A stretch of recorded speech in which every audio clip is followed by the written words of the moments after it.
Hey everyone, it's Stuart here, and there's this really cool artificial intelligence tool called Chat GPT.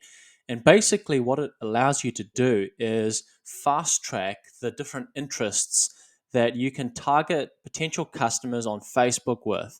So, I'll show you how to use it quickly. I've just created an account and I'm going into the main section right now.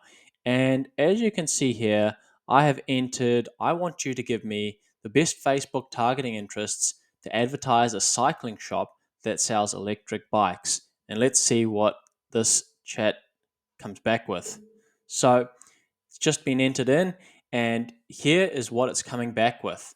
Electric bike enthusiasts, commuters, cyclists, outdoor enthusiasts, green transportation, sustainable living. Look, it's actually just giving me a list of potential interests straight off the bat. So I can take these interests right here and I can input them straight into Facebook, because what it's doing is gathering the information and it's allowing you to find mostly what you already know in terms of target interests, but also some new ones like fitness enthusiasts, adventure seekers, ones that you may not have considered just yet. Use this tool and see how effective it is. And do leave a comment below if you find this video useful and you want more recommendations on other Facebook tools that are helpful for helping improve growth. Thanks for watching and see you in the next video. Bye for now.